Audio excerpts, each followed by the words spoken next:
बिस्मिल्लाहिर्रहमानिर्रहीम। अस्सलाम वालेकुम प्यारे दोस्तों, कैसे हैं आप सब लोग? मुझे उम्मीद है कि आप सब ठीक-ठाक होंगे, मज़े में होंगे और मैं भी बिल्कुल ठीक हूँ। तो अगर आप हलवा खाने के शौकीन हैं और सर्दी के मौसम में हलवा खाते हैं, तो ये रेसिपी आप लोगों के लिए है।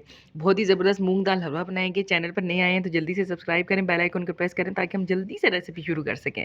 तो आइए जी बनाते हैं मूँग दाल का हलवा। इसको बनाने के लिए आपने क्या करना है, येलो वाली मूँग दाल ले लेनी है, वो भी 1 कप। तो इसको मैंने सोक कर दिया था तकरीबन 4 से 5 घंटे के लिए। आप इसको ओवरनाइट भी कर सकती हैं, लेकिन अगर आपको जल्दी बनाना है तो आप जल्दी बना लें। तो ये देखिए जब सोक कर लेंगे तो ये इस तरह नरम पड़ जाएगी, सही है जी। उसके बाद ये देखिए मैंने सारा पानी इसका ड्रेन आउट कर लिया था। आपने करना क्या है कि मिनिमम वाटर में इसको पेस्ट करना है, इसका बनाना है, ठीक है जी, ग्राइंड करना है। मिनिमम वाटर होना चाहिए, ज़्यादा नहीं। तो ये देखिए जी मैंने इसको ब्लेंडर जार में डाल दिया था और ब्लेंड कर लिया था उसी पानी में जिसमें मैंने इसको भिगोया हुआ था। तो ये कुछ इस तरीके से बना था, ठीक है जी। फाइन स्मूथ पेस्ट बन जाएगा। अगर आप दानेदार खाना पसंद करते हैं तो थोड़ा-सा कम ग्राइंड कर लीजिएगा।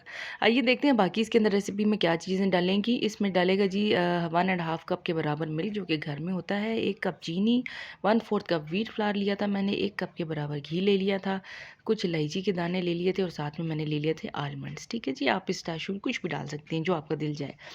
अब करेंगे क्या कि जनाब एक पैन ले लेंगे, उसके अंदर आपने क्या करना है कि घी शामिल कर देना है, ठीक है जी। और फ्लेम आपने जो है ना बिल्कुल मीडियम रखना है। इसको बनाने में थोड़ा-सा टाइम लगेगा लेकिन रिज़ल्ट बहुत ही एक्सीलेंट होने वाला है और बहुत अच्छा टेस्टफुल हलवा बनेगा। तो सबसे पहले क्या करेंगे, आपने घी में इलायची नहीं डालनी, आपने ये जो गेहूँ का आटा यानी कि व्हीट फ्लावर रखा हुआ था, गंदम का आटा रखा हुआ था, वो डालना है और इसको फ्राई करना है, ठीक है जी। इसको इतना आपने स्टर फ्राई करना है कि इसका कलर चेंज होकर ऐसे हो जाए और खुशबू आने लग जाए। तो जब ये ऐसे हो जाएगा तो आपने इसके अंदर वो पेस्ट शामिल करना है दाल का जो आपने बना के रखा था मूँग दाल का, कुछ इस तरीके से। डालने के बाद आपने फ़ौरन इसकी स्टिरिंग करनी है।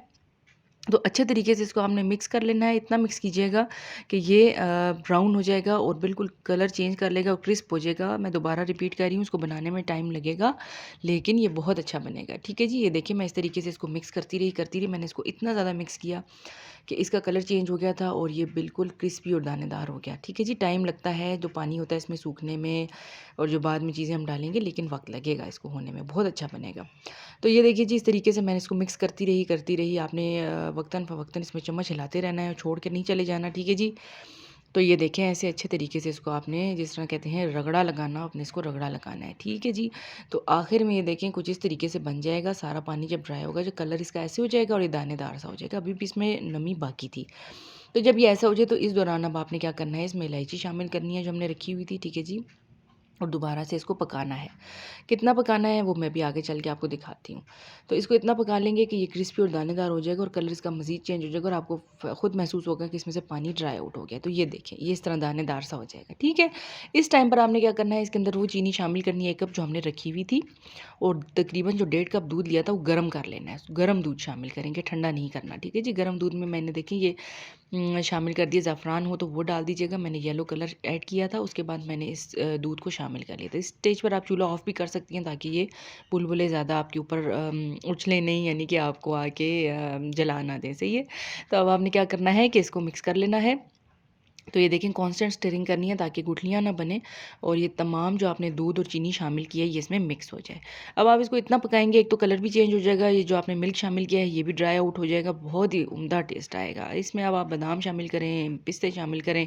एंड पर आपने क्या करना है कि क्रीम ऑप्शनल है बिल्कुल, ठीक है, ये मुझसे गिर गई थी इसके अंदर ही तो आपने क्या करना है, एंड पे आपने इसके अंदर क्रीम शामिल करनी है। तो क्रीम जो है वो ऑप्शनल है, अगर आपके पास अवेलेबल है घर की मलाई वो शामिल करें। मेरे पास घर की मलाई उस टाइम नहीं थी तो मैंने क्रीम ही डाल दी। अब आप ये देखिए मैं इसको इतना पका रही हूँ कि इसका जो ये है दूध क्रीम ड्राई हो जाएगी और ये कुछ इस किस्म का कलर निकल आएगा, ठीक है जी। होता ही क्या है कि वीडियो में पिक्चर्स में थोड़ा सा कलर डार्क भी आ रहा होता है, कभी लाइट आ रहा होता है। तो ये इस तरह से बनेगा। एंड पे आप पिस्ते बादाम जिस चीज़ से मर्ज़ी चाहें इसको गार्निश करें और अपने मेहमानों को पेश करें। उम्मीद है कि ये रेसिपी बाकी रेसिपीज़ की तरह अच्छी लगी होगी। अगर अच्छी लगी है तो लाइक करते हुए ज़रूर जाइएगा। अल्लाह हाफ़िज़।